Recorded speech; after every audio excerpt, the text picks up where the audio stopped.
जादुई फूल बेचने वाला भूत। रामनगर नाम का एक गांव था। उस गांव से दूर एक सुनसान जगह थी जहां पर एक डरावना भूत रहता था। उस भूत ने अपने घर में तरह तरह के रंग बिरंगी फूल उगा रखे थे, जिन्हें वो टोकरे में भरकर आम आदमी के रूप में बेचने के लिए ले जाया करता था।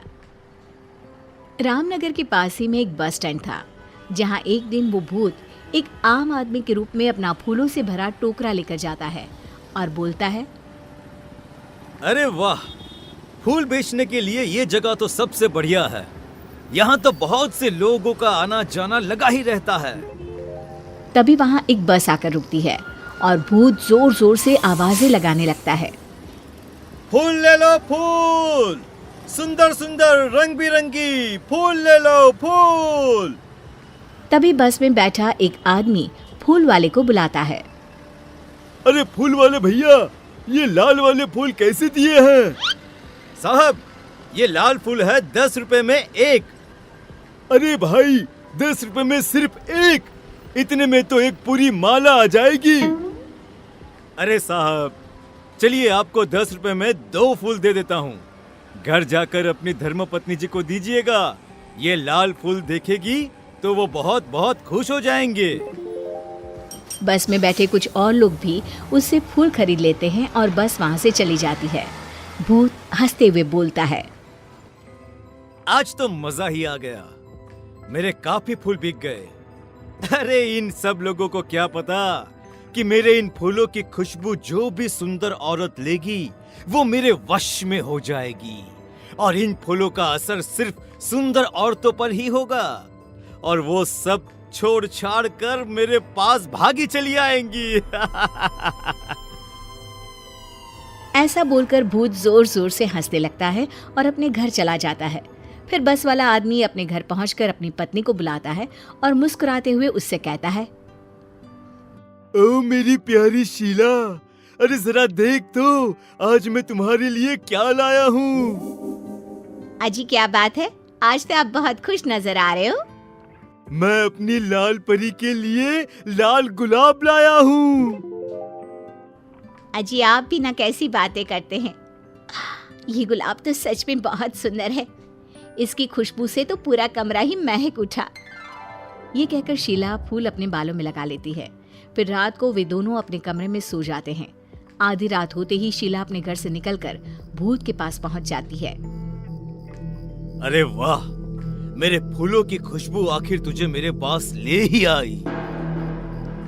फिर भूत शीला को एक कमरे में बंद कर देता है। तभी 2 और सुंदर औरतें वहां आती हैं।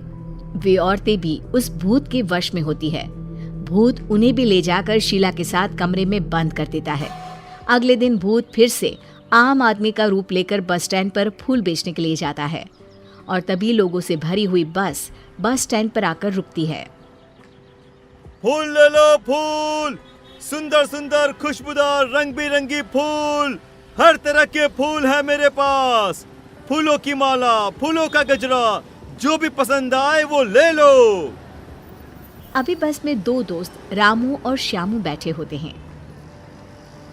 अरे फूल वाले, एक सुंदर सा गजरा तो देना भाई।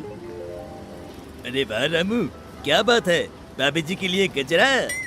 हाँ भाई, तेरी भाभी को बालों में फूल लगाना बहुत पसंद है। अरे श्यामू, तू भी कुछ ले ले अपनी पत्नी जी के लिए, वो भी खुश हो जाएंगी। हाँ हाँ भाई, अरे तुम भी एक गजरा ले लो अपनी पत्नी जी के लिए।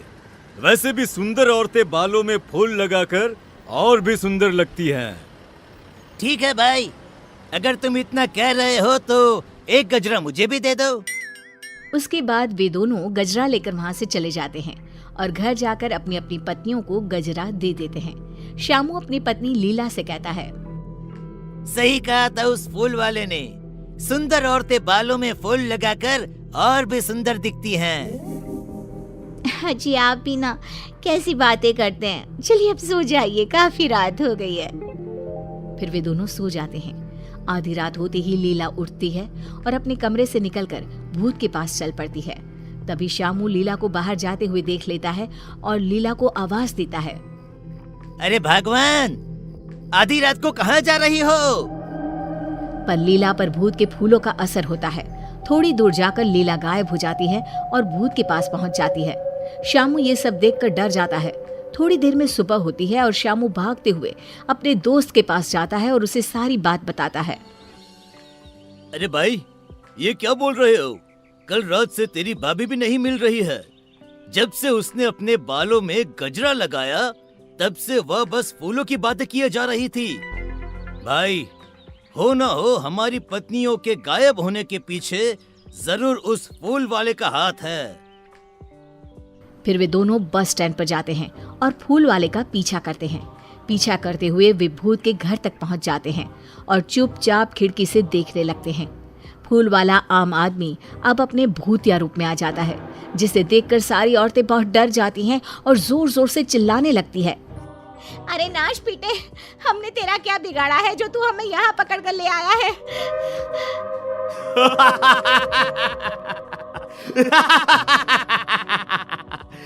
तुम सुंदर औरतों के खून से ही तो मेरे इन सुंदर सुंदर फूलों को शक्ति मिलती है। जितनी ज्यादा फूलों को शक्ति मिलेगी मैं उतना ही ताकतवर बनूंगा और फिर पूरे गांव पर सिर्फ मेरा ही राज होगा।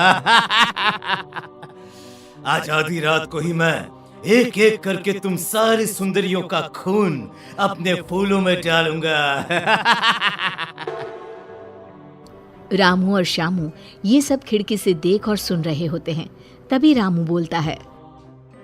अरे भाई श्यामू, यह फूल बेचने वाला तो भूत निकला। अब हमें इन सभी औरतों को भूत के चुंगल से निकालने के लिए कुछ न कुछ करना ही होगा। हाँ भाई, हमारी पत्नी भी तो हमारे लिए कितना कुछ करती है। आज हमारी बारी है इनके लिए कुछ करने की। ये कहकर दोनों गांव चले जाते हैं और गांव के सरपंच को सारी बात बताते हैं। तभी कुछ और लोग भी वहां आ जाते हैं। उनमें से एक आदमी सरपंच से कहता है। सरपंच जी, मेरी बीवी भी 2 दिनों से गायब है। कहीं वो भी उस भूत के पास तो नहीं चली गई? तभी रामू सरपंच से कहता है। सरपंच जी, मेरे पास एक आइडिया है। क्यों न मैं और श्यामू औरत के रूप में किसी तरह उस भूत के पास चले जाए और मौका मिलते ही उसके बगीचे से फूलों को तोड़ दे। अपनी पत्नियों को बचाने के लिए तुम सब उस शैतान भूत से भी लड़ने को तैयार हो।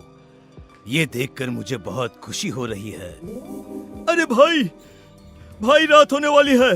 भूत उन सब औरतों को कुछ करे उससे पहले हमें वहां पहुंचना होगा। ये कहकर सभी वहां से चले जाते हैं। रामू और श्यामू साड़ी पहनकर भूत के पास जाते हैं। अरे वाह, आज तो मजा ही आ गया। तुम दोनों कितनी सुंदर हो कि सबसे पहले मैं तुम दोनों का ही खून अपने फूलों में डालूंगा। भूत ये कहकर जोर जोर से हंसने लगता है। अरे मर गया रे नास पिटा, अरे सबसे पहले हमें ही मार डालेगा।